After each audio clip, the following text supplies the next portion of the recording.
story of Michael Bisping Part 8. The king and the end. Michael Bisping was the champion, but he felt like a fraud. He had the belt, but there was one shadow that had haunted him for 7 long years. It was the silhouette of Dan Henderson, launching himself through the air to deliver that final, brutal blow at UFC 100.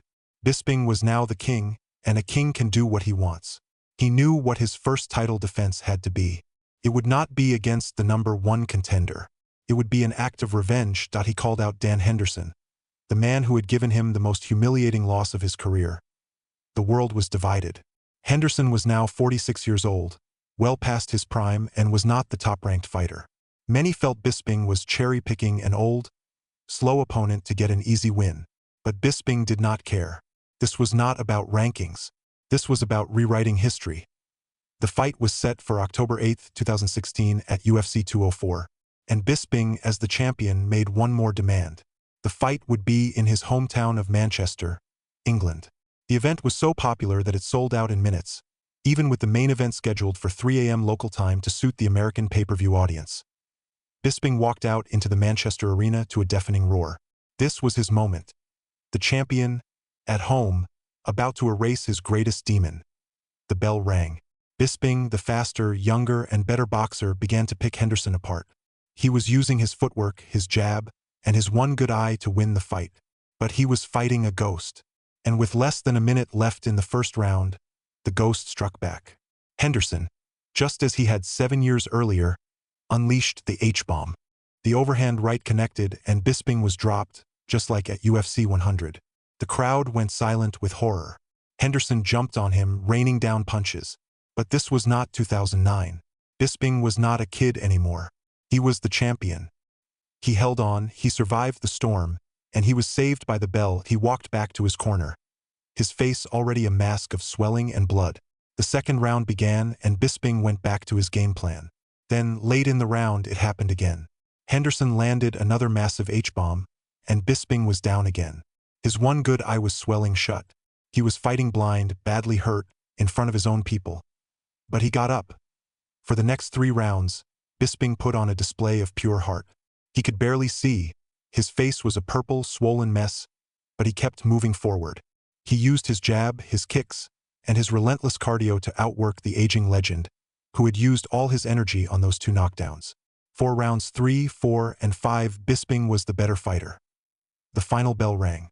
Bisping had survived. Dan Henderson, his face barely marked, raised his hands. Michael Bisping, his face looking like he had been in a car crash, also raised his hands. The scores were read: 48-47, 48-47, and 49-46. The winner, by unanimous decision, and still the UFC middleweight champion of the world, Michael the Count Bisping. He had done it. He had faced his demon, walked through the fire, and come out the other side. He had not erased the knockout, but he had avenged it. In the cage, Dan Henderson, the legend, finally announced his retirement. The king had stayed the king. For the next year, Bisping enjoyed his reign, but injuries kept him on the sideline.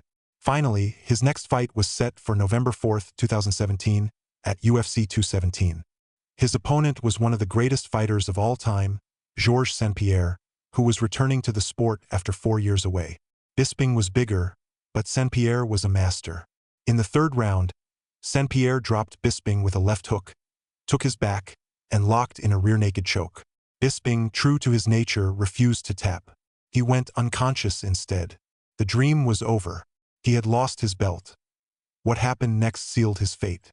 The UFC had an event in Shanghai, China, just 3 weeks later, and the main event fighter pulled out. Bisping, in a move that many called brave and others called foolish, volunteered to take the fight. On November 25, 2017, just 21 days after being choked unconscious, Bisping stepped back into the cage against a young, powerful knockout artist named Kelvin Gastelum. It was a mistake. In the first round, Gastelum landed a brutal left hand that knocked Bisping out cold. Bisping flew home. He was now 39 years old. His right eye was a non-functioning prosthetic. And after the Gastelum fight, something new and terrifying was happening. He started seeing flashes in his good left eye. The doctors confirmed his worst fears. He was now having problems with his one good eye. He was in danger of going completely blind. Around this time, he was on a flight and watched a movie called Journeyman. about an aging boxer who suffers brain trauma and whose life falls apart. Bisping looked at his own life. He had his wife, his children, and his health. Barely. On May 28, 2018, Michael Bisping went on his podcast and made the announcement. He was retiring from mixed martial arts. He said, "It ain't worth it. I mean, what else am I going to do? I've won the belt.